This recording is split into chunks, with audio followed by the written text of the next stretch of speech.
ഈ നാട്ടിലെ പണ്ട് ജനിച്ചു വളർന്ന സമയത്തുള്ള വീടിന്റെ ഒരു അറ്റ്മോസ്ഫിയർ ഉണ്ടല്ലോ, അതിൽ നിന്നും നമ്മൾ നമ്മുടെ ബെസന്റ് നഗറിൽ അല്ലെങ്കിൽ നമ്മുടെ ഫ്ലാറ്റിൽ ജീവിതത്തിലേക്ക് വരുമ്പോൾ കൊണ്ടുവന്നൊരു വാല്യൂ ഉണ്ടോ അവിടുന്ന്? വാല്യൂ ഞാൻ ഉദ്ദേശിക്കുന്ന വീട്ടിലുണ്ടാവണം നിർബന്ധമുള്ള. ഞാൻ ആക്ച്വലി ആ വാല്യൂ എടുത്തത് നോബിളിൻ്റെ അടുത്ത് നിന്നാണ്.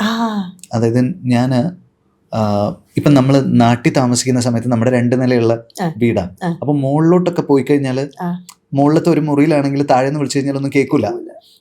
പിന്നെ ആ പ്രായത്തിൽ നമ്മൾ ആര് വിളിച്ചാലും കേൾക്കില്ല.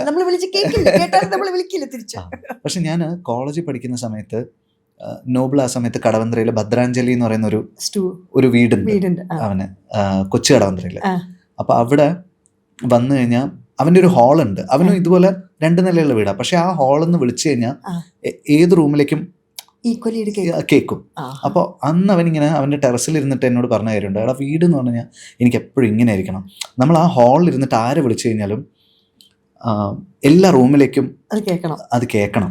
അപ്പോൾ ആ സാധനം ഇപ്പോൾ എപ്പോഴും എൻ്റെ മൈൻഡിലുണ്ട്.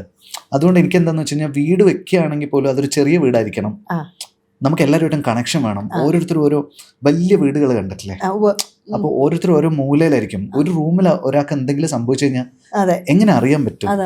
അപ്പൊ അത് നല്ലൊരു പോയിന്റ് ആയിട്ട് ഞാൻ അങ്ങനെ ആലോചിച്ചിട്ട് എല്ലായിടത്തും കേൾക്കണം എന്നുള്ളത്. അപ്പൊ ഞാനിപ്പോ എത്രയോ വർഷമായിട്ട് ഞാൻ താമസിക്കുന്ന സ്ഥലങ്ങളൊക്കെ ഞാൻ അങ്ങനെ എനിക്കൊരു ആ ഹാൾ എങ്ങനെ ഉണ്ടെന്ന് നോക്കും. കോമൺ ഏരിയ ഉണ്ടല്ലോ, അതായത് ഡൈനിങ്ങും പിന്നെ വിസിറ്റിങ്ങും അടക്കമുള്ള ഏരിയ ഉണ്ടല്ലോ, അവിടുന്ന് നമ്മൾ വിളിച്ചാൽ വിളിപ്പുറത്തുള്ള മുറികളാണോ എന്നുള്ള ആ ലേ ഔട്ട് ഞാൻ അങ്ങനെ നോക്കുന്നത്.